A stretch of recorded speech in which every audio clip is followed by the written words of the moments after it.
Pam pam param pam pam. Pam param pam pam. Pam pam param pam pam. Pam param pam pam. Pam pam pam. Galerinha, vamos estudar? Vamos estudar? Enem está chegando! Galerinha, eutrofização é o mesmo que eutroficação. Eu não anotei errado, não. Tem alguém que não sabe aí que é a mesma coisa?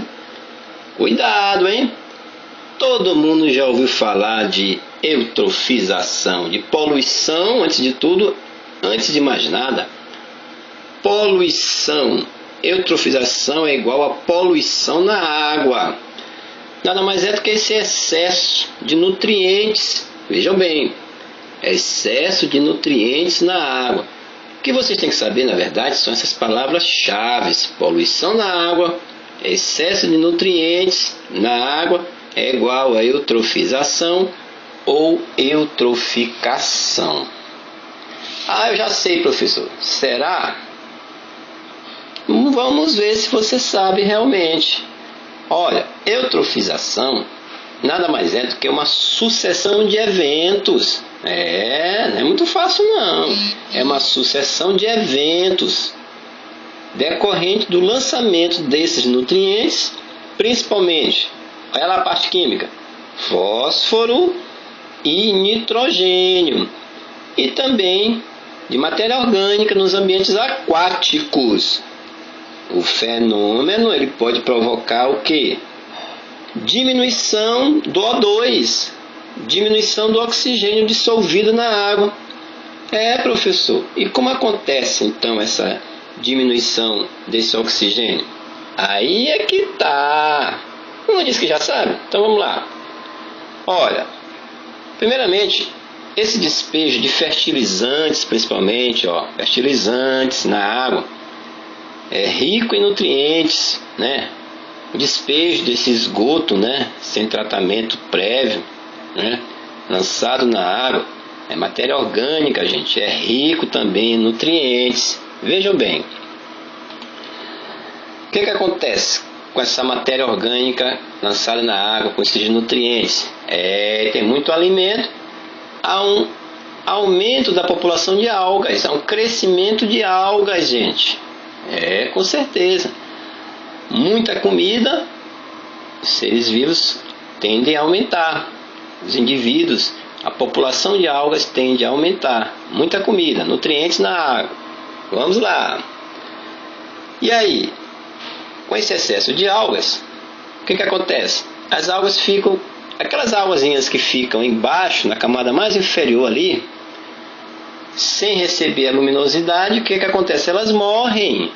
Muita alga. Então aquelas de baixo, naquela camada de baixo, vamos dizer assim, não recebem luz, não fazem fotossíntese, então elas acabam morrendo. Isso vai ter uma consequência muito grave, essa mortandade excessiva dessas algas que ficam embaixo, porque não receberam luminosidade. O que acontece então?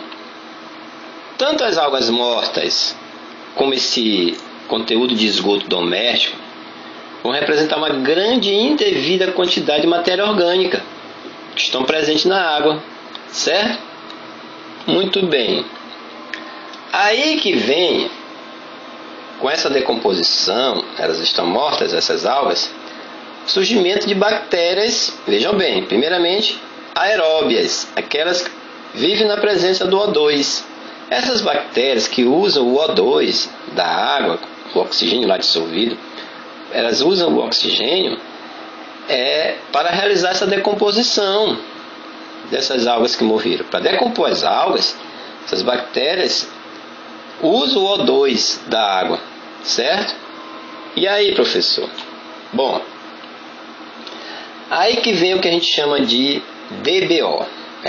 Galerinha, viu? Novidade aí, tem gente que não sabia disso aí não. DBO é a demanda bioquímica do oxigênio, certo?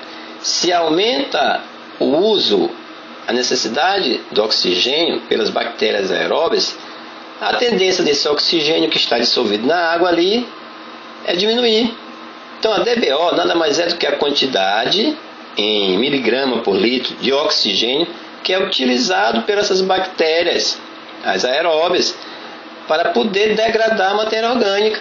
Então, se elas utilizam muito o oxigênio dissolvido na água, a tendência desse oxigênio é o quê? Cair. O oxigênio dissolvido na água, né? Que a gente chama de OD, oxigênio dissolvido.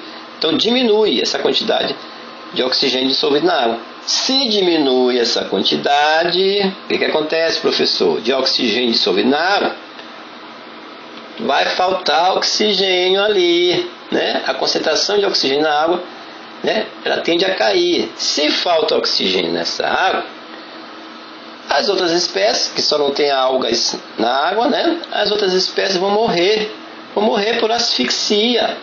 Tá aí o fenômeno aí, né? Da eutrofização. Leva também à morte por asfixia, ou seja, a falta de oxigênio causa a mortandade de outros seres vivos que vivem ali, naquele mesmo ecossistema. Certo? Com a ausência do oxigênio, o que surge aí então, professor? As bactérias que vivem na ausência deles, são as anaeróbias. Aí começam a surgir as bactérias anaeróbias que vão continuar decompondo essa matéria orgânica sem utilizar o oxigênio. E aí no final, essas bactérias fazem fermentação, as anaeróbias, que vocês sabem, e vão liberar os gases tóxicos, o ácido sulfúrico principalmente e o metano, que dá aquele cheiro agradável quando você passa perto dessa faixa onde tem essa água contaminada. Aqui em São Luís é muito comum a Lagoa da Jance, aquele odor agradável, é em função desse fenômeno aí da eutrofização e ou também chamada, né, no caso, eutroficação. Falou, galerinha! Pam pam param pam pam pam param pam pam pam pam param pam pam pam param pam pam.